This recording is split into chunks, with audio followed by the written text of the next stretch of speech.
Hola, bienvenidos a su podcast Conexión de Ideas. Hoy vamos a hablar conversando alrededor del café. Esa es la idea de este espacio, de este momento, de este episodio. Y bueno, vamos a hablar un poco de la historia de cómo llega el café a México, pero un poco los antecedentes desde su origen. Y luego vamos a hablar un poco de los mecanismos de control al comercio internacional, el sector privado, cómo se involucra en el mercado libre y los consumidores del café, ahora que hay unas variantes ahí en el café. Y me acompaña el doctor Pablo Pérez Acaki, un gran amigo, me acompaña en este espacio. Bienvenido, Pablo. ¿Te puedo decir Pablo? ¿Me autorizas decirte Pablo? Por supuesto, Efraín, muchas gracias por la oportunidad de estar en este espacio y platicar un poquito pues sobre algo que nos es tan común, pero quizá en muchas ocasiones sabemos muy poco, que es precisamente el café. El café, sí, hasta hay canciones, ¿no? Por ahí unas canciones muy Claro, bonitas. Ojalá que llueva café en el campo, ¿no? Creo que hay una por ahí. exacto. Sí, Exacto. Es una sí. canción muy vieja, también muy movida, muy rítmica, que bueno, pues evidentemente a mí me gusta mucho porque hace referencia precisamente a la actividad productiva, a pues aquellos productores de café que están allá en las montañas, que cuidan, además de su grano, también cuidan el medio ambiente, como platicaremos pues en un ratito más. Sí, la historia del café, cómo se extendió en todo el mundo, de hecho es algo que, pues el consumo de café se puede decir que es una de las más atractivas y románticas que pueda haber, ¿no? Si revisamos la historia, ¿no?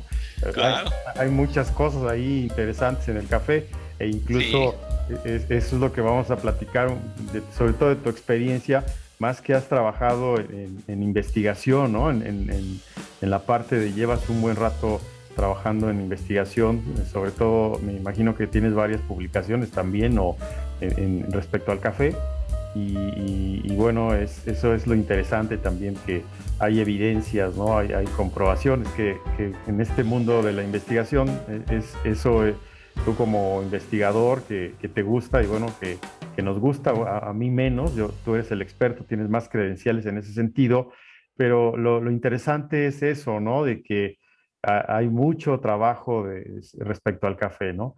Eh, ¿Cómo se llama? La historia un poco, si nos ayudas en ese claro. sentido, cómo llegó, cómo es esa historia desde el consumo del café, como estimulante, como actividad, incluso las frases, etcétera, ¿no? Claro, claro, mira, pues muy bien. Creo que la historia es un inicio bastante romántico. Nadie tiene la idea correcta, ¿verdad? Pero la historia más aceptada alrededor del café se da en Etiopía, precisamente. Y Ujú. a partir de que, pues un pastor veía cómo las cabras que llevaba a comer al monte, de repente tenían un comportamiento alterado y empezó a estudiar, ¿no? Por qué de repente se alteraban?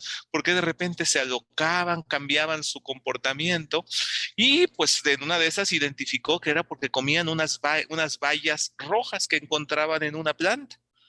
Entonces, bueno, pues le dio curiosidad, ¿no? Como que se dio cuenta que era un estimulante precisamente. Sí, sí. Y bueno, pues lo que descubrió fue, dice la historia, esta historia bonita, que es precisamente ese momento donde se reconoce por primera vez al grano de café. Y Ujú. las cabras se lo comían pues en su forma más bruta, que es precisamente en grano, lo que se llama La, ahora cereza, la porque cereza. es roja, exacto. Ajá, ajá. Y bueno, pues sin tostado, como una fruta propiamente. Sí. Entonces, bueno, ya con el paso del tiempo se dieron cuenta que eso sabía un poco mejor si se quemaba. Dicen también que por accidente se lanzó al fuego estos granos, estas semillas más bien que venían de este fruto que le llamamos cereza, y bueno, descubrieron que además emitía un aroma muy agradable, Ujú. contagioso, ¿verdad? Que es el aroma a café que conocemos cuando se tuesta. Y pues también decidieron poco a poco, pues empezar a probar, ¿no? En algún momento también se dieron cuenta que si se molía y mezclado con el agua, bueno, pues empezaba a ofrecer evidentemente ya sabores diferentes. Sí, Y bueno, y de Etiopía, justamente, pues por la ruta del comercio hacia Europa, se fue extendiendo en su consumo.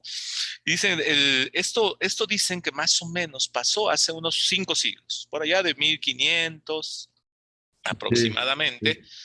y ya en las rutas del comercio que venían de Asia, de África hacia Europa, pues llegó a un puerto, a los puertos europeos, donde empezó a causar furor, porque precisamente siendo un estimulante y siendo los europeos principalmente consumidores de té, pues esta bebida rara que venía de África o de Asia, tampoco sabían muy bien al principio, pero que tenía ciertas propiedades que el té no les daba, que era esta propiedad de estimulación, de despertar, ¿no? Que es para lo que lo usamos muchos todavía a la fecha, ese rol de estimulante para quitarnos el sueño, sobre todo en las mañanas o después de comer, necesitamos una carga de café para mantenernos activos y evidentemente pues eso también empezó a generar mucho interés en la sociedad europea por allá del siglo XVI, XVII, más o Claro, menos. claro, había unas restricciones también por ahí, según las Claro, referencias, ¿no? Que, por ejemplo, los árabes decían, bueno, los árabes tenían una rigurosa política, ¿no? Que de no exportar esos granos fértiles de café, pues para que no se cultivaran en otros lugares, ¿no? claro, Eso también, hubo como mucho un tiempo que ese grano de café, que también, bueno, le llaman cafeto, no sé si estoy ajá. bien. A la planta, exacto, a la Ajá, planta se ajá. le llama cafetos. Ah, Ujú. sí, y cuando, bueno, esas plantas hicieron intentos de llevarse algunos cafetos o granos fértiles, por eso, incluso hay una referencia, no sé si estoy bien, que los holandeses fueron los que consiguieron llevarse algo por ahí Sí, y hicieron unos invernaderos. Ajá. Pero también había restricciones, también, como bien lo dices, porque también era pues ¿cómo se llama? Algo que generaba, cambiaba estimulaba, ¿no? Bien, bien lo dijiste, comportamiento. los comportamientos, ¿no? Los efectos, bueno, eran fuertes, pero también de ahí pues también se dieron cuenta los árabes que podían hacer negocio y ahí es Ujú. donde hicieron los lugares concurridos, ¿no? Que hasta la fecha, ¿no? Hasta la fecha el ir al café es algo bonito, ¿no? Y ahí, pues, si vemos en el proceso, pues ahí era donde jugaban el ajedrez, Claro, intercambiaban, voy a decir así, ahí es donde se hace el chisme, la política, exacto, exacto. la música, todo eso, ¿no? Por supuesto, y ese fue precisamente el rol en esos países europeos, Ajá. cuando llegó el café que empezó a socializar y empezó a vincular a las personas, pero evidentemente como también es un estimulante, pues también se asociaba a la generación de ideas, a los pensadores, a Sí. los políticos, evidentemente. Incluso un momento curioso de la historia, que en Inglaterra hasta se prohibió en algún momento el grupo de mujeres pedía que se prohibiera y adjudicando, que no era cierto, obviamente, para que no se espanten, pero incluso adjudicando propiedades de infertilidad en los hombres. Contrario a lo que en realidad pudiera Sí. ser un estimulante, pero pues como el café generó nuevas dinámicas sociales, pues evidentemente algo tenían que decir para poder traer a los maridos de regreso hacia su casa, ¿no? Sí, sí, un poco una estrategia, ¿no? Claro, De que no se la pasen en el café, ¿no? Y exacto. haciendo actividades, bueno, como bien lo habíamos dicho, ¿no? Y Mm, fíjate, curiosamente, también en diferentes países donde fue llegando su consumo y que se fue generalizando y popularizando, también fueron dándole toques diferentes. Porque, pues, de repente, hoy nos es muy común, pero cuando nos preguntamos, ¿y de dónde viene capuchino? Por ejemplo. sí, Ah, pues es una palabra italiana, ¿no? ¿Y de sí, dónde viene café latte?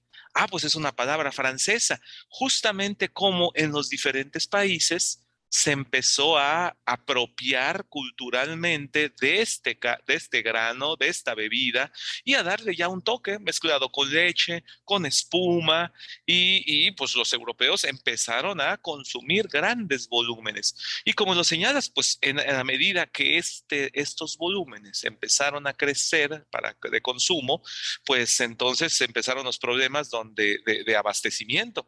Ahora, ¿de dónde consigo el café? Porque originalmente de Etiopía pues resultó insuficiente para ello. Claro, sí. Entonces se Ah, necesitaban más espacios para producir, más ¿no? lugares. Hay uno que se llama moca, ¿no? Claro, exacto, Sí, es que es parte de la historia precisamente. sí, Eh, sí. Ese creo que viene de lo que se sabe es con cierta, es que los esclavos a los que se llevaba de lo que es hoy el Sudán, a Yemen, ¿no?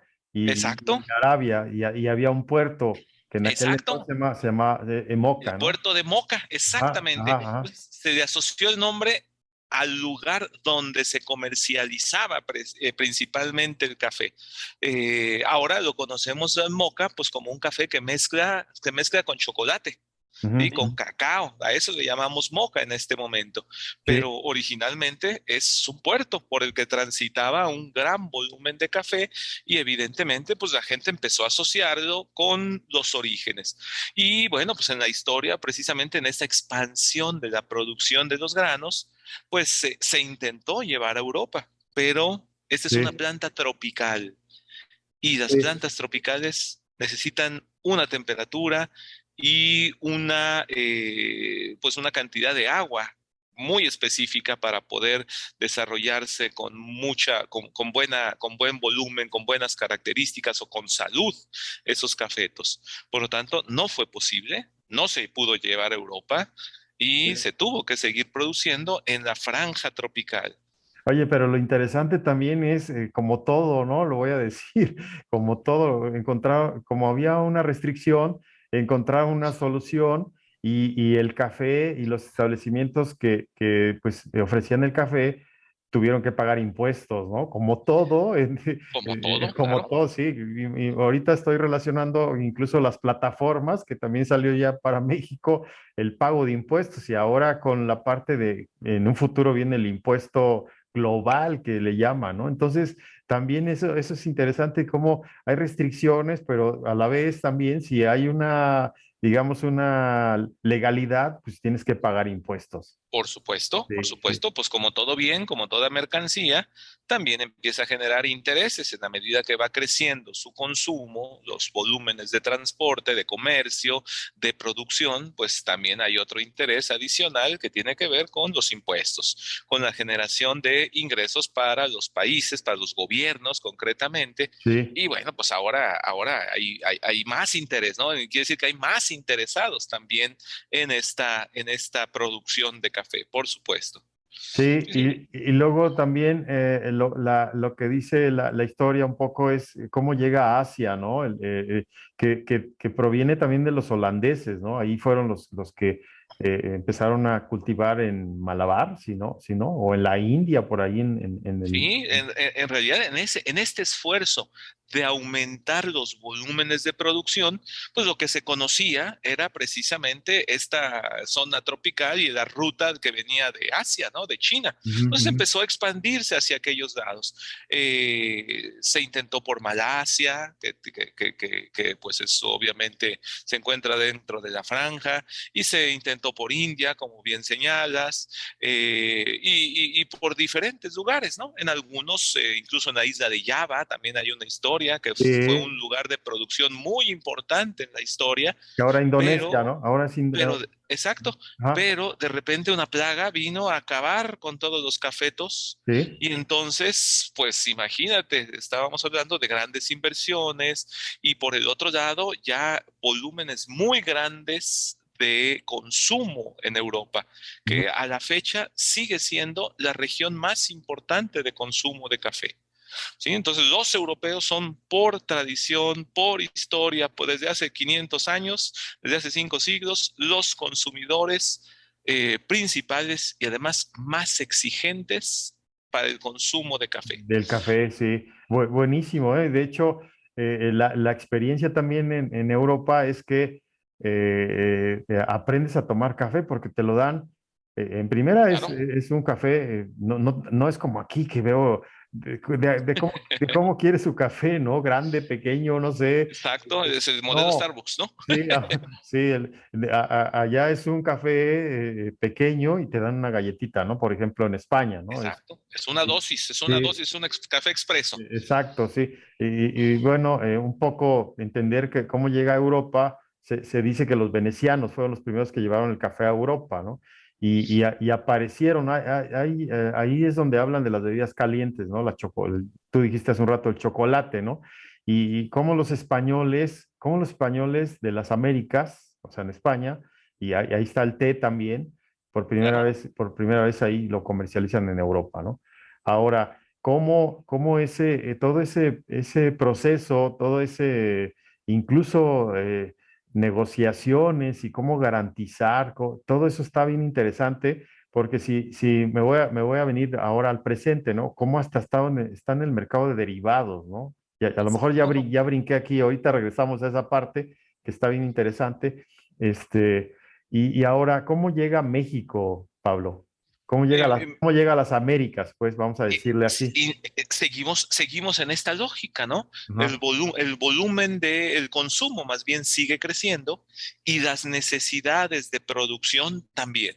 Por Ujú. lo tanto, pues bueno, ya a estas alturas, por allá del siglo XVIII, pues digamos, hay un comercio muy importante entre México, perdón, no, entre América y Europa, por supuesto, ya hay mucho flujo comercial, mucho flujo de personas, y pues se les ocurre que también puede ser una buena idea llevarse plantas de África hacia América. Ujú. Entonces, bueno, pues dicen las historias, ¿no? Que el primer intento se trajo hacia Cuba. Y por ahí se plantaron los primeros cafetos, se intentó.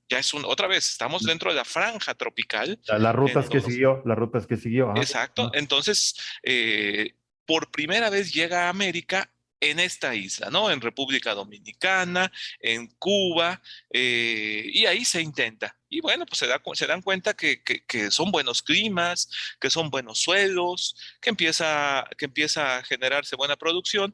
Y entonces, obviamente, pues ya en las rutas de comercio dicen, bueno, ¿y por qué no intentamos llevarlo a otros lugares que sean más grandes, ¿no? Más importantes también en superficies. Y Sí, en una de esas brinca México. sí. Brinca México y precisamente hacia Veracruz, que es el puerto de entrada. Dicen que esto pasa un poquito antes de 1800, dicen Ok, algunas historias. ok. Antes de 1800 llegó la primera planta a Veracruz. También, simultáneamente, venía el café bajando hacia Centroamérica. Ok. Centroamérica también hay historias, ¿no? De cómo de las islas de Dominicana y de Cuba brinca hacia Centroamérica y por ahí se empieza a expandir. En realidad son territorios bastante buenos, bastante fértiles, bastante Para el café. apropiados para la producción de café. ¿Sería, Eh, sería Guatemala o sería Centroamérica? ¿Qué lugares serían? pues estamos hablando, por ejemplo, de Costa Rica, estamos Ah, hablando ok. de El Salvador, estamos hablando de Guatemala, Sí, incluso Panamá, ¿no? Entonces se va extendiendo por Centroamérica. sí. No hay en este momento un solo país de Centroamérica donde no se produzca café. Ok. Son todos ellos cafetaleros y de historias muy largas también.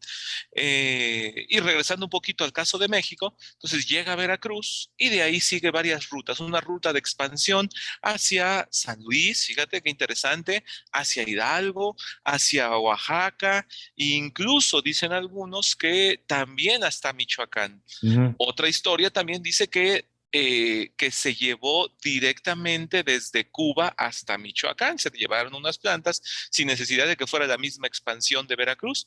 Pero Ya. entonces, bueno, pues empieza una expansión también por el territorio nacional, esto ya en pleno siglo XIX. Ya estamos Ok. hablando de que entre los 1800 y los 1900 ya el café empieza a expandirse por una buena parte del territorio mexicano. ¿Sí? Ok. Y bueno, pues en su momento llegó a representar, a encontrarse, por supuesto, en Michoacán, se encontró, obviamente se expandió hacia Jalisco, hacia Colima, Nayarit, imagínate, de este lado estamos hablando, un poco más al sur, de Guerrero, de Oaxaca, de Chiapas, donde además Sí, ahí claro. se encuentra con la ruta expansiva que venía de Centroamérica. Entonces dicen que en Chiapas, pues más bien brinca de Centroamérica, brinca de Guatemala, también durante el siglo XIX, pero también incluso alcanza a Querétaro, alcanza al Estado de México, alcanza a San Luis Potosí, cómo se expande fuertemente. Y bueno, obviamente, siendo Veracruz el primer estado donde llega, se posiciona inmediatamente como el estado de mayores volúmenes y de mayor importancia en la producción de México. Además, que como pues originalmente era un producto destinado netamente a la exportación, porque los consumidores estaban allá en Europa, que ellos trajeron el café para producirlo en estos lugares, que era apto, pero para seguirlo consumiendo allá. Entonces, todo esto salía por el puerto de Veracruz. Entonces, evidentemente, pues en las regiones de Veracruz, el puerto de salida era mucho más corto, ¿no? Era mucho menos distante. Y bueno, pues dentro de Veracruz, ahora sí como, así con la figura que tiene Veracruz muy alargada, así también sufre un proceso de expansión por diferentes regiones del estado. Sí, sí, sí.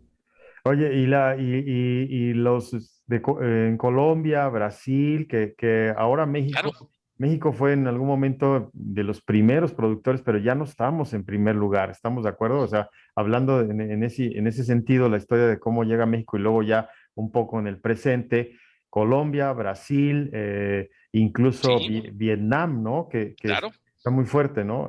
Sí, sí, sí. En esta historia de expansión, bueno, llega a Centroamérica y de ahí también va hacia el sur, evidentemente. Ujú. Eh, Llega a Colombia, donde también encuentra suelos y condiciones geográficas muy favorables y se expande completamente en el país, ¿no? Una buena parte del territorio colombiano hoy es productor de café y también brinca hasta Brasil. También los brasileños encuentran que su territorio, que sus territorios, en una buena parte más bien de sus territorios, porque es un país enorme, gigante, también se tienen condiciones aptas para la producción de café. Y entonces, en esta expansión durante el siglo XIX, pues Brasil empieza a destacar ya como un gran productor, como el productor mundial, y Colombia en segundo lugar. Y atrasito de ellos, atrasito venía México. La producción de café tuvo muchos problemas en Asia. Y entonces América surgió como la gran región productora de café. Claro. Entre Colombia, Brasil y México, que eran superficies muy grandes, empezaron a abastecer fuertemente a la producción, al consumo europeo. Pero obviamente, pues también empezó a causar curiosidad entre los nacionales. Y Sí. entonces también la vida política de México del siglo XIX y del siglo XX transcurre en cafeterías, por supuesto. Sí, sí, fíjate, eso es interesante, pero también podemos hablar de Estados Unidos, porque en Estados Unidos también hay referencias, se tomaba el café en Norteamérica, que es 1668 por allá, y se abrieron establecimientos de café en New York, ¿no? En Filadelfia, Boston y otras Claro. ciudades, y de ahí se planeó un establecimiento de café que le llaman el Green Dragon, por ahí está la referencia Ujú, ujú. y tanto la bolsa de New York como el Banco de New York empezaron en establecimientos de café. Y Claro. ahora es el distrito financiero del Wall Street, ¿no? Claro, Ah, recordemos exacto que pues los británicos ya lo consumían, ¿no? Ya lo ah, consumían precisamente, pues, entonces en la migración que tuvieron hacia claro. América, pues trajeron también esas costumbres, ¿no? Y dijeron, pues yo también, aquí también necesitamos. En Estados Unidos, obviamente, las condiciones no son aptas, ¿no? En México la producción llega hasta San Luis Potosí, hasta Nayarit y ya no va más para allá, las condiciones no son apropiadas, pero los hábitos que tenía esta sociedad que recibió migraciones muy fuertes europeas, evidentemente, pues también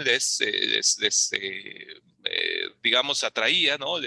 Demandaban granos de café para su consumo y poco a poco empezó a hacer un mercado también muy importante. Hoy, al día de hoy, haciendo un brinco nuevamente hacia acá, al día de hoy podríamos decir que Estados Unidos y dos consumidores norteamericanos y dos tostadores más que productores norteamericanos han generado una revolución en el consumo de café, que es Sí, lo que llaman el café de especialidad, ¿no? Specialty coffee, sí, donde, pues así como los vinos, el café hoy se toma o se considera como un producto muy sofisticado, un sí. producto donde los procesos se cuidan muchísimo, Ujú, ujú. donde pues incluso hay competencias sobre las características y se evalúa como el caso del vino, ¿no? Es un vino de 90 y tantos puntos, pues también hay cafés de 90 puntos o de noventa y Sí, tres o de noventa y sí. cuatro, ¿no? O más incluso que se venden muy caros, por cierto. Seattle, ¿no? Seattle es le llaman hasta Es correcto. el lugar espiritual del café. Exacto, es Ese es como la capital del café del- norteamericana. sí, sí, la ciudad más lluviosa que es de Estados Unidos. Y por ahí en los 70, lo que estás diciendo, de ahí viene Claro. la cultura cafetera o el latte, ¿no? El latte. Bueno, Sí, el ATR es francés, ¿no? ajá, Pero los norteamericanos en esta cultura empezaron a generar un modelo de consumo diferente para los norteamericanos, ¿eh? No sí. para los europeos. Los europeos tenían muy claro y tienen muy claro cómo se consume el café Hay una diferencia, de verdad que y hay de una altísima diferencia. calidad, por Sí, supuesto. sí, Fíjate, la historia alrededor de Estados Unidos es que eran también, ya para la Segunda Guerra Mundial, ya eran consumidores importantes, pero de un café bastante corriente, bastante malo, bastante chafa. sí. Entonces, por eso cuando allá en Seattle, en los setentas, comenzó este esfuerzo de revolución del consumo de café, bueno, pues empezó a causar pues mucho interés entre esta sociedad que además ya tenía un buen poder adquisitivo, ya políticamente, ya era influyente a nivel mundial y entonces estas empresas y su proceso de expansión pues llevaron a intentar transformar la forma de consumo en el mundo. En Europa nunca lo lograron, en México sí, evidentemente, que es lo que se llama esta revolución del café de especialidad. Sí. Pero pues en Europa ellos, insisto, y ellos tenían muy claro cómo se consume y lo hacen desde hace mucho tiempo con las características actuales todavía. Por eso es que en Europa, pues las cafeterías que conocemos, que son muy populares, incluso ahora en México, Sí, pues tampoco han tenido tanto éxito, ¿no? Tampoco han sido como que, wow, ¿no? Pues qué super café, pues si el café bueno lo tenemos nosotros y además lo pagan mejor, ¿no?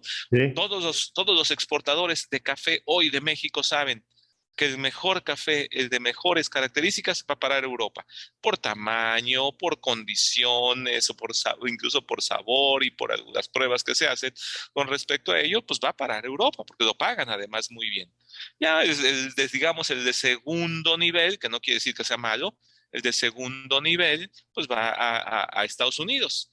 Y ya, pues el más malito, pues es el que consumimos nosotros, ¿no? Que se queda aquí.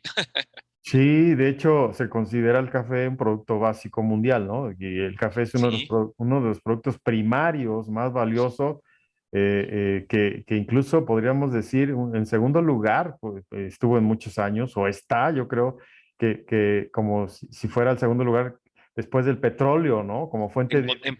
en comercio, Ajá, exacto. No hay ningún bien que se comercie tanto agrícola como el café. ajá, Y hablando de bienes exportados, solo el petróleo es más importante en volúmenes. sí, bueno, ahí un poco ya hablamos de la historia, ahora los mecanismos de control al comercio internacional, vamos por ahí, Sí, 500 eh, años, por ahí, sí, una sí, referencia. mira, sí, hay también, obviamente, siendo un producto muy comercial, de muchos intereses y ya expandido fuertemente en América, perdón, pues también se quería generar cierto control, ¿no? Y tener ciertas ventajas en el volumen de comercio.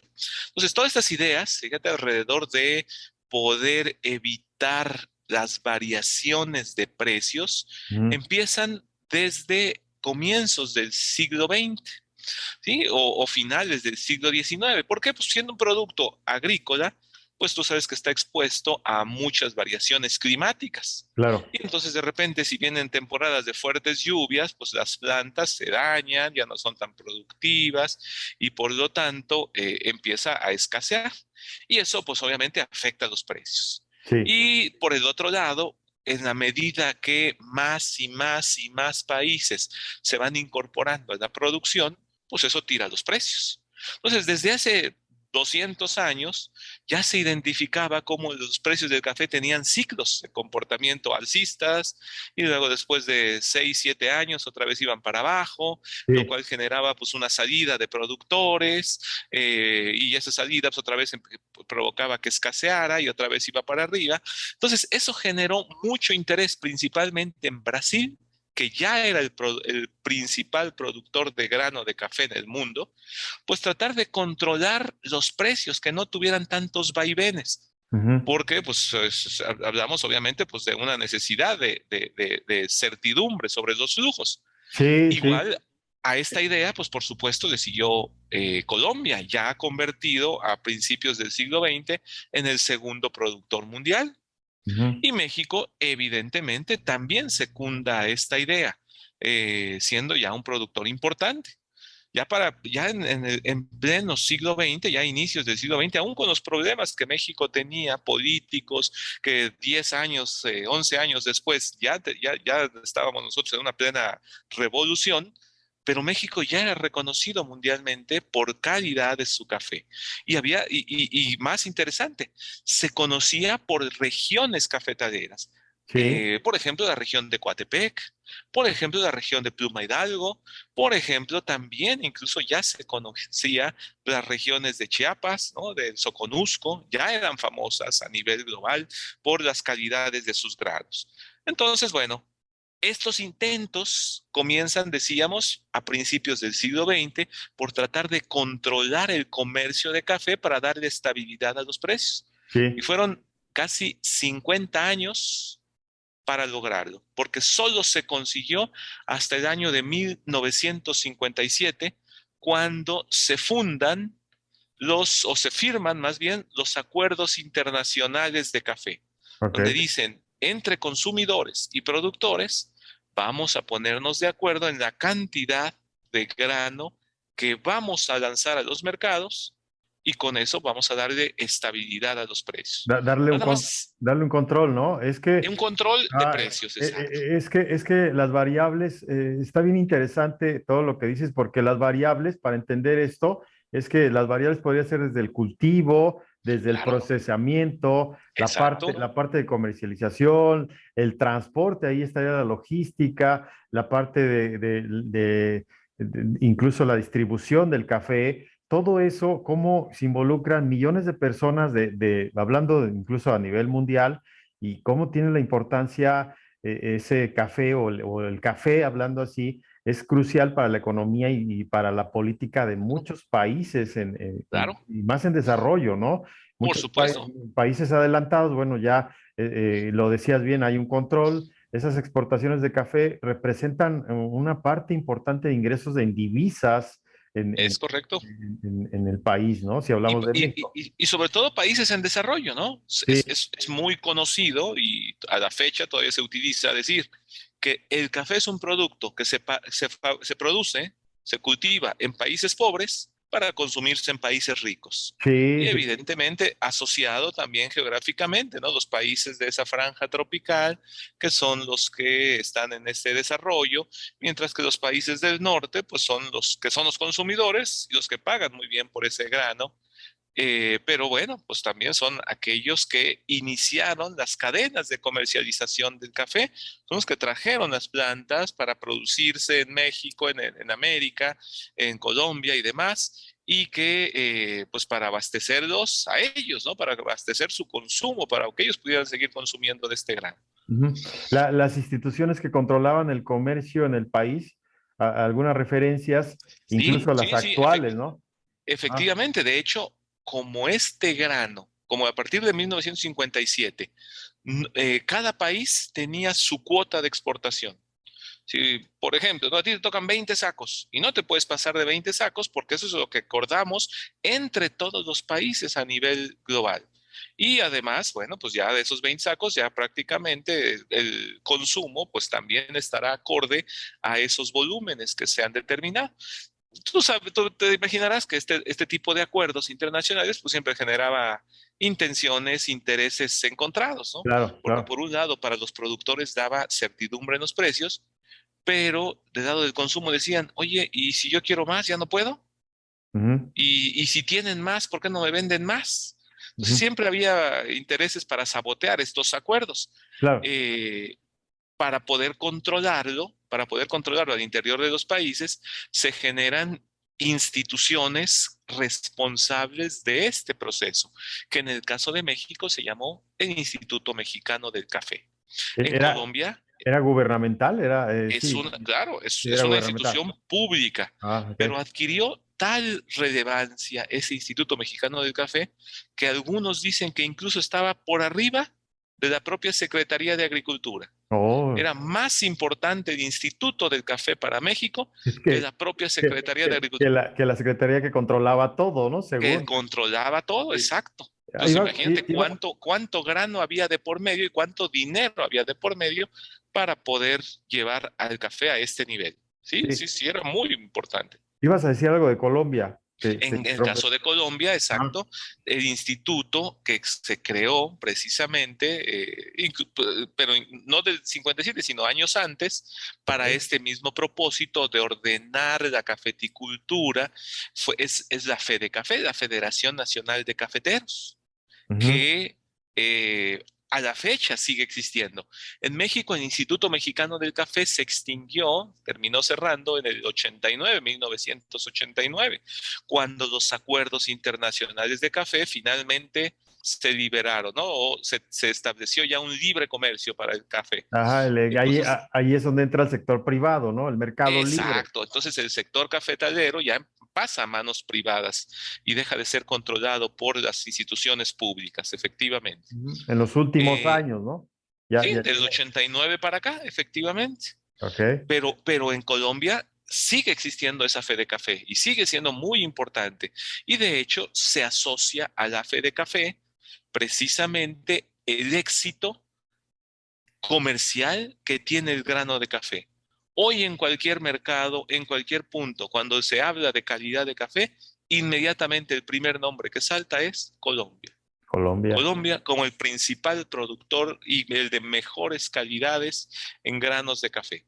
Hay obviamente pues también críticas a este modelo colombiano de que no ha permitido entrar en el café de especialidad, bla, bla, bla, pero como un café, digamos, común, está muy por arriba y eso se paga en los mercados. Ok. Se dice que tiene primas respecto al precio de bolsa solamente por ser colombiano. Sí, de hecho, eso te iba a decir, como un producto básico que se comercia en mercados, en los principales mercados más bien, pues se habla de de materias primas, ¿no? Exacto. Aquí estarían los commodities que le llaman. Exacto, Y, exacto. Es como un commodity, es una mercancía, ¿no? Que es un ajá, producto uniforme. ajá, Y bueno, pues siendo un producto de grandes volúmenes, pues se considera dentro de esta categoría. Por eso decimos el café de México, el café de Colombia, el café de Brasil. El café de Brasil es más barato que el café de México incluso. Es ujú, más barato que el café el de México es más barato que el de Colombia. Pero pues con el paso del tiempo, justamente lo que decíamos hace un rato, ese café de especialidad, lo que trata ahora de generar es que no es igual, ¿no? Colombia es un país muy importante, con una calidad de café muy buena, pero dentro de Colombia existen diferentes calidades, porque hay sí, diferentes regiones y tiene diferentes atributos, diferentes características. En sí, México, aun cuando pues, México país tiene un precio de bolsa para el café, pero no es lo mismo, todos lo sabemos, ¿verdad? El café de Veracruz que el café de Chiapas, que el café de claro, Morelos incluso, que pocos conocen que existe, o que el café de Guerrero, por ejemplo. Son claro. todos, cada uno de esos tiene diferentes características, diferentes atributos, y lo que es más interesante, pues no, ahora, incluso ahora podríamos decir, no es que sea mejor o peor, simplemente que ciertas características son más deseadas que otros y que se pagan mejor que otros, ¿no? Claro, sí. Entonces, pues, ahí hay mucho marketing también de por medio, Claro, por sí, supuesto. sí, sí. Y luego también un poco retomando el mercado, sobre todo el mercado de derivados en Estados Unidos, ¿no? La parte de New York, las bolsas también, Ujú, también ha participado mucho el mercado de derivados, ¿no? Hablando en claro, aspectos financieros, no sé, claro. México pues ahora ya ha evolucionado más en el mercado de derivados, pero antes era todavía, decíamos, estábamos como en pañales, pero ahora es unos instrumentos por ahí que entendemos que hay futuros, hay Sí, warrant, forward, toda esa parte, ¿no? sí, sí. Esos mecanismos de futuros, ¿tú qué opinas? ¿Cómo funcionan esos? Bueno, pues mira, México evidentemente ha avanzado también en la participación dentro de estos mercados de derivados, Ajá. pero sigue siendo la referencia Estados Unidos, ¿eh? Sigue siendo la referencia Sí, Nueva York. sí, Entonces, de México no hay ningún, en realidad, contrato sobre café, los hay allá en Chicago, ¿no? Concretamente. Y en la Bolsa de Londres, de aquí vale la pena distinguir que se reconocen dos principales especies de café.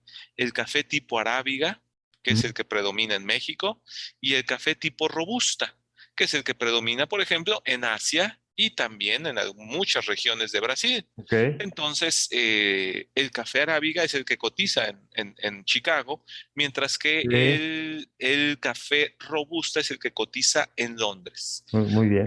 Y bueno, pues y se asocian también características de sabor diferentes. El precio es más alto de los arábigas, se les reconoce como arábigas suaves, granos tipo suave, porque tienen menos cafeína y son mucho más agradables al paladar, al gusto. Entonces, bueno, estos instrumentos derivados, pues originalmente recordemos que son instrumentos creados para poder reducir los riesgos. ¿Por Exacto. qué? Pues porque fueron diseñados como seguros, ¿no? Como una póliza de seguro. Como ¿Qué una pasa póliza. si se me van los precios muy arriba? No, pues ya no puedo comprar o ya no puedo vender. Si se me van muy abajo, ya obtendré un ingreso muy bajo, ¿no? O si se van muy arriba, pues tengo que pagar mucho por esos granos Se que necesito en garantiza, mi café.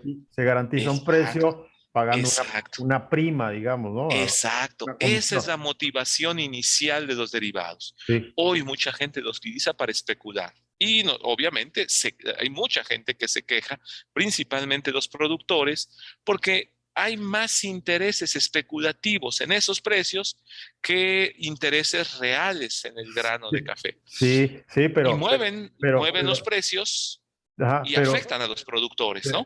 pero los importadores o los consumidores a las grandes empresas les interesa, o sea, Claro. por eso entran en ese juego, ¿no? Digamos, en esta negociación Sí. y por eso se utilizan esos instrumentos. Aunque yo diría, sí, sí, grandes empresas, pero no necesariamente empresas que tienen que ver con el café. Empresas que quieren ganancias, ¿no? También se meten y Sí, juegan y porque finalmente son apuestas. Es ajá, como jugar a una ruleta, ¿no? Sube, baja. A ver si yo creo que va a subir, pues lo compro para después venderlo. Pero evidentemente, pues esas variaciones de precios que hay en los mercados afectan a los productores también. Si yo creo que se va a caer porque de repente pareciera que va a haber malas lluvias en Brasil, que es el país más importante en la producción de café, pues entonces, uy, se va a escasear el café y empezamos a especular que se va a escasear y entonces los precios se van para arriba. sí, Y todo lo contrario, ¿no? Si se ve que hay buenas temporadas y que buenos climas y buenas lluvias, no, pues va a haber una abundancia y tumba el precio del grano. claro. Oye, pero sí, pero todavía no hay cosecha. Bueno, pero pues ya anticipamos que va a haber buenas cosechas y el precio ya anda por los suelos, ¿no?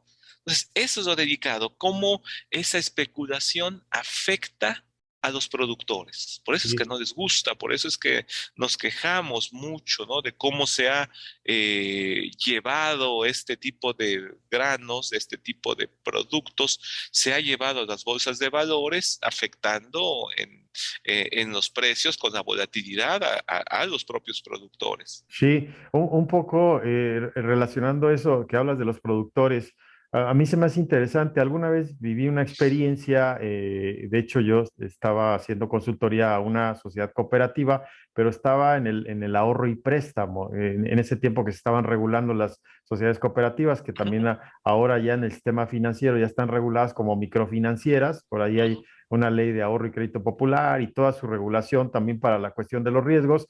Y me tocó ir a un congreso a Veracruz precisamente y vi muchas cooperativas de café, no iban microfinancieras, creo que éramos los únicos, y me di cuenta de cómo los grupos de productores, varios se integran en cooperativas, no sé qué Claro. tanto siga esas experiencias que para mí se me hacen interesantes porque las cooperativas tienen su propia ley, la Ley General de Sociedades Cooperativas, tienen toda su educación, la parte de los recursos, toda la parte de comercialización, las capacitaciones que deben de tener. No sé qué tanto tú conozcas algunas cooperativas, que se me hace un modelo muy bueno, incluso hablando en materia de impuestos, pues hay hasta unos beneficios por ahí en la ley de impuesto a la renta, las cooperativas de producción. Ajá, Claro. Sí, sí, mira, tú has hablado de las ventajas fiscales, ajá, exacto. pero en términos productivos, en términos de organización,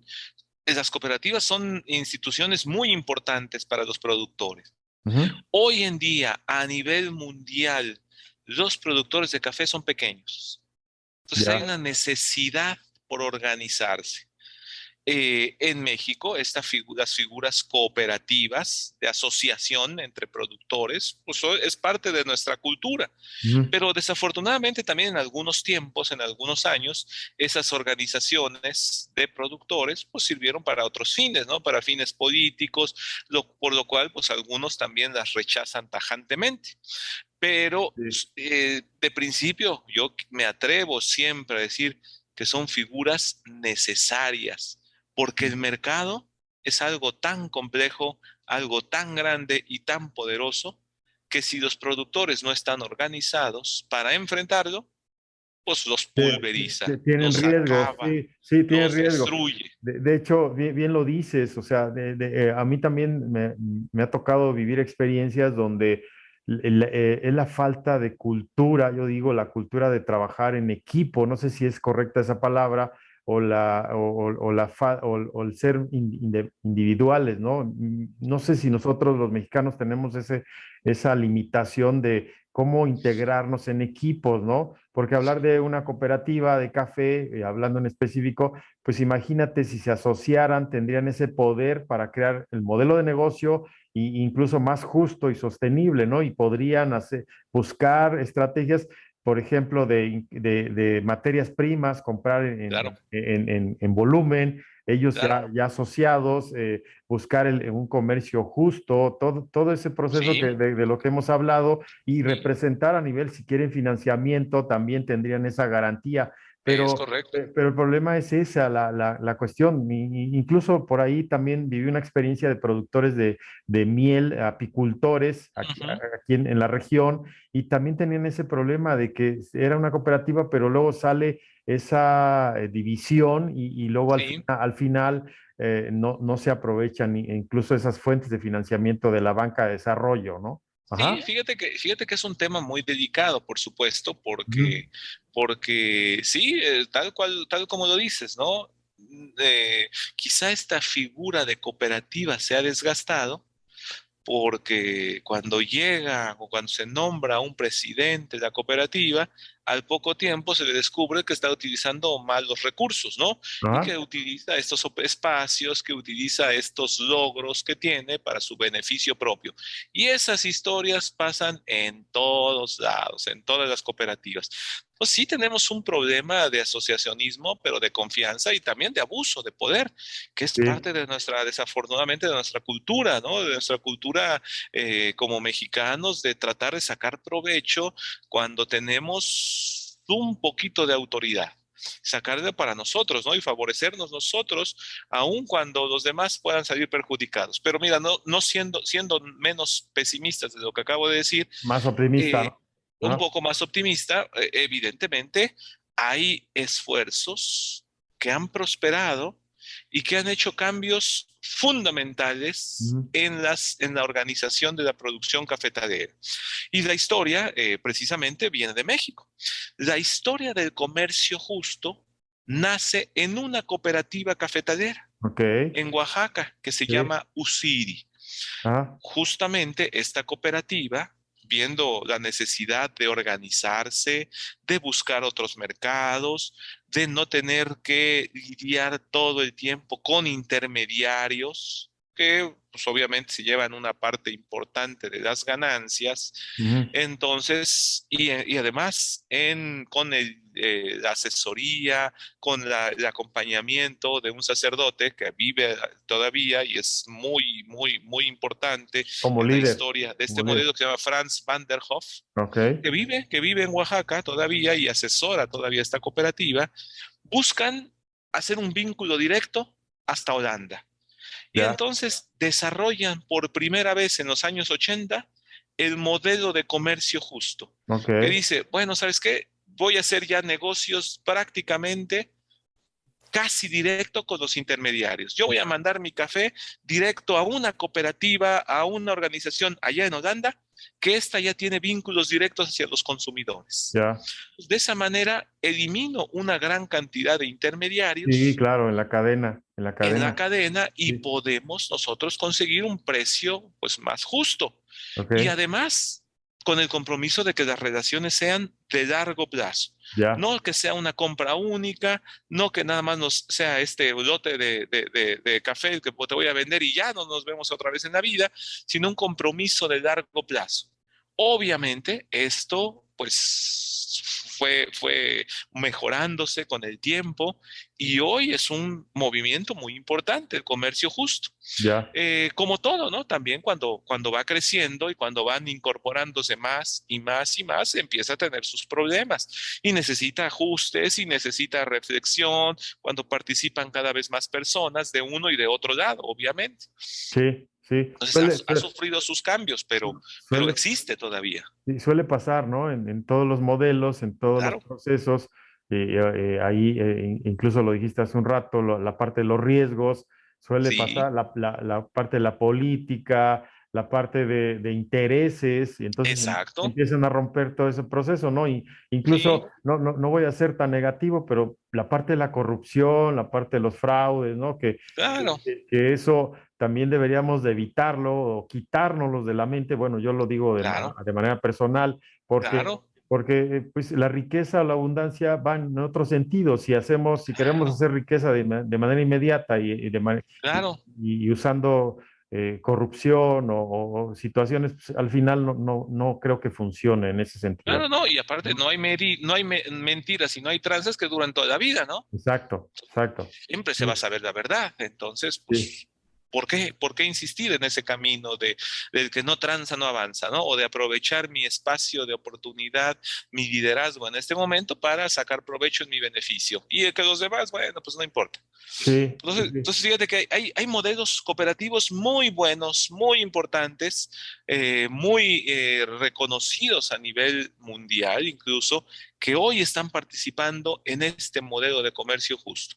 La misma USIRI es una organización que sigue existiendo y bueno, en la oportunidad que tengan, el auditorio incluso, de probar este café, no se van a arrepentir. Es una Es, calidad y un sabor que tiene ese grano de café oaxaqueño, muy, muy bueno. sí. Otro esfuerzo cooperativo que trascendió mucho y fue el primero que incluso llegó hasta el modelo de cafeterías que existen hoy a la fecha, es el Café de la Selva. Ok, Probablemente algunos lo conozcan. ok. Es un café de unas condiciones, de un sabor, la verdad, extraordinarios, ¿eh? Sí, Extraordinarios y muy caro sí. ahora todavía, ¿eh? Ok. Y bueno, Ya que estás hablando del consumo del café, que es bien interesante, bueno, yo voy a platicar un poco y ahí me ayudas en sí, sí, los consumidores del café, porque luego hay una mezcla ahí ya ahora de leche, azúcar, complementos, todo eso, Pero fíjate, aquí lo interesante que me llama, de hecho yo no, ahora lo digo, ahora sí ya aprendí a consumir café, no sé, incluso el auditorio que me escuche, mis exalumnos o alumnos van a decir, bueno, el profe ya está chocheando, ya está en una edad avanzada, porque ahora yo aprendí a tomar el café ya de hace unos años, precisamente en un museo en Veracruz, ahí en el pueblo este mágico, ¿cómo se llama este? Donde está, Peque, ajá, ¿cómo? o Coatepec. Atepec, ¿no? Coatepec, sí, exacto. Hay un museo ahí muy bueno. Y yo era de los que le ponía el azúcar. Y luego ahí me hicieron la explicación y empecé a hacer ese cambio de paradigma.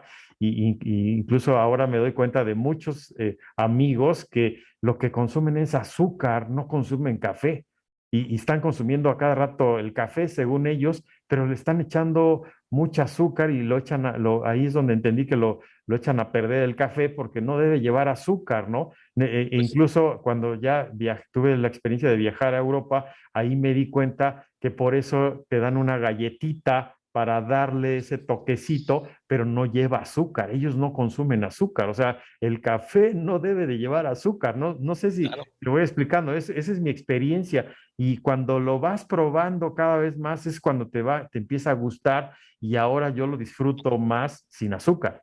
Ajá. Exacto, sí. Ajá. En realidad, bueno, pues yo reconozco que en gusto se rompen géneros, ¿no? Ujú. Y ahí a lo mejor a los que el sabor amargo del café, pues no les va a gustar nunca, ¿no? Y bueno, pues está bien. No, Sí, no tiene por qué gustarnos a todos lo mismo, ¿no? Por supuesto. pero Sin Pablo, embargo, tomarlo sin azúcar te ajá, permite apreciar todas esas sí, características, sí, todos esos atributos que hoy son muy valorados en el mercado, en los mercados cafetaleros, para saber por qué un café puede costar, una taza de café puede costar unos 50, $60, pues habría que tener digamos, disposición y además esa posibilidad de disfrutar todo ese abanico de sabores claro, que tiene un grano, que captura evidentemente pues de los ecosistemas, ¿no? De las plantas que viven cerca de los cafetos, de los suelos, obviamente. Entonces, así como los vinos, así como degustamos los vinos, a los vinos no hay que agregarle nada, ¿no? A un vino tinto no le tienes que poner ni refresco ni nada extra. Se sí, disfruta en su versión natural y precisamente trata uno de que ocupe todas las papilas gustativas, ¿no? Para tratar de capturar claro, esa riqueza claro. de sabores que tiene y que viene desde los suelos. Así también pasa en el café. Si Igual, uno sí, se permite no utilizar azúcar, puede descubrir notas dulces, notas saladas, que sabe de repente a cacao, que sabe a naranja, etcétera, etcétera. Esta variedad de sabores, de características y de atributos sensoriales que puede uno empezar a descubrirlos, que desafortunadamente se oculta cuando pones leche o cuando pones azúcar. ajá, sí, cuando le haces esa mezcla, ¿no? Que, bueno, hablando un poco de la empresa, la voy a mencionar, la empresa que comercializa casi en todo el mundo, Sí, incluso el CEO, por ahí hay unos videos, el CEO, cómo hacía ese trabajo que tú dices de hacer como le haces con la el cata. vino, ajá, ajá, como haces con el vino, Ujú.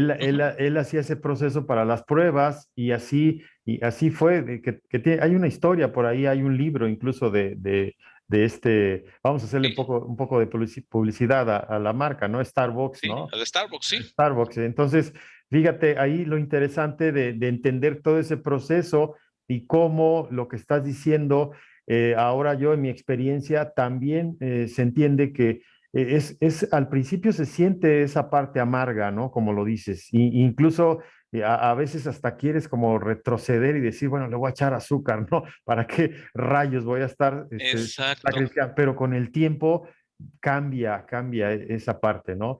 Es, es, exacto. es esa parte que mencionas de disfrutarlo, ¿no? Esa parte del café. Exacto. Pero Sí, también, sí, y ajá, dejar, ¿no? Que te llene toda la boca y que descubras esos sabores que tiene el grano, que captura de los suelos donde vienen. No es lo mismo suelos volcánicos, donde se produce, por ejemplo, el café de Hawái, que es el único estado, el único lugar de Estados Unidos donde se produce café, o que viene de Chiapas, que son también suelos muy ricos, muy fértiles y que dan por la altura y las características de la lluvia, dan unos sabores extraordinarios, ¿no? Que se disfrutan enormemente. Sí. Entonces, bueno, pues yo insisto, en gusto se rompen géneros, aunque hay que darnos también de repente la oportunidad, ¿eh? De capturar y de disfrutar esa variedad de atributos sensoriales que tiene un grano de café. Claro, es que ahora voy a hacer la crítica, no sé, la voy a hacer así porque vas a las cafeterías y ahora veo cómo te llenan un vaso de un chorro de azúcar y leche y Claro. ¿dónde está el café ahí? No, Sí, no, y hay, eso es hay- sí, ajá, ajá, y, y lo quiero decir, y eso sí es peligroso, sí, porque de repente el café que preparado bajo estos aditivos, pues puede subir en un contenido calórico extremadamente alto, ¿no? claro, Entonces ya ahí sí comienza a ser peligroso, se rompe ¿no? todo, ¿no? Ajá. Sí, no, no, entonces va a ir más bien por salud, ¿no? Hay que tener cuidado que no le pongan crema batida o un saborizante adicional o etcétera, etcétera, ¿no? Yo me Sí. atrevo siempre a pedirles que nada de estas cosas forme parte de mi vaso porque, pues por el miedo al azúcar principalmente, ¿no? Más que Sí, por el... sí. Bueno, es un poco lo que te decía, ¿no? Ahora los chicos, los jóvenes, ahorita que, si no sé, bueno, cuando nos escuchen van a decir estos señores, pues andan en otro contexto, ellos les gusta el azúcar, les gusta todo lo demás. Claro, ¿Te parece, Pablo? A mí me gustaría que habláramos en otro espacio, en otro podcast, las propiedades nutricionales, hacia detalle, los beneficios ambientales también claro, y otros elementos que también tienen que ver con el café, ya que estamos en este tema de claro. conversando alrededor del café. ¿Te parece, Sí, Pablo? claro, claro, fíjate, quizás nada más como curiosidad. Ujú. Podemos, el café por mucho tiempo, incluso en nuestro país, yo me acuerdo que cuando yo era niño decían, no, no, no, a los niños no les des café, no, los niños está prohibido que tomen café, solo ahí muy de vez en cuando, etcétera, etcétera. Hoy se ha descubierto una cantidad muy importante de propiedades, incluso, eh, sabrás que, por ejemplo, ay, ahorita se me fue el nombre, pero estas cosas que atacan los radicales libres, ¿cómo se llama? Se me olvida, pero bueno, Ah, para ah, la siguiente ocasión tendremos oportunidad de entrar a esos detalles, sí. cómo nutricionalmente el café, algo que antes estaba excluido, hoy se ha descubierto que puede ser incluso bueno comenzar a tomarlo desde relativamente joven y que no genera una adicción, sabiendo además cuidar las dosis, Ujú, ¿no? evidentemente, pues no tendría uno por qué meterse en ningún problema. Todo en exceso obviamente es malo, pero también tiene unas oportunidades, unas ventajas importantes. Algunas propiedades, ¿no? Propiedades, Exacto, beneficios, sí. Ajá. exacto, exactamente. Sí, muy bien, Pablo. Pues vamos cerrando esta charla. Interesante, me gustó mucho. La verdad te agradezco mucho de esto que me ayudas. Yo sé que por ahí haces investigación en este sentido y igual haces una combinación con las finanzas, con la parte de economía, que estás metido en la parte de economía. Tú estudiaste tu doctorado en finanzas, ¿no? O en economía, si no mal Y recuerdo, en geografía, de hecho, el doctorado en geografía fue lo que me llevó al café, al café. Sí. precisamente. Entonces, mi tesis doctoral es sobre estudio de los mercados de café y además un estudio ya más a detalle de una región en particular en Hidalgo. Ok. Y a partir de ahí, bueno, pues no nada más soy un amante del café, sino también un estudioso de los temas del café. Sí, es excelente, eso es padrísimo, que al final es un modelo que tiene todo, o sea, podrías hablar de todo, desde la parte de la creación de la empresa, la parte la producción, la parte de, incluso ahí los aspectos de los productores, la parte de los recursos. Hay factores ahí, digamos, de la microeconomía que podrías involucrar y la macroeconomía también. Claro, claro, Muy sí, bien. sin duda. Gracias, Pablo. Al contrario, Nos estamos viendo en otro espacio. Gracias a todos los que nos siguen en este podcast, Conexión de Ideas, que es un espacio donde encontrarán experiencias de tópicos, como lo que acabamos de platicar con el doctor Pablo Pérez Acaki, de finanzas personales también, por ahí gestión de negocios, educación también. Pablo está en universidades reconocidas en el país, se ha dedicado, de hecho, puedo confesarlo, fue mi asesor en la tesis del doctorado. Y también encontrarán temas de tecnologías de información, arte y creatividad, entre otros. Siempre buscamos compartir experiencias, conocimientos, metodologías y reflexiones. Gracias a todos. Nos vemos. Hasta pronto. Gracias, Pablo. gracias, buenas Buenas noches. noches.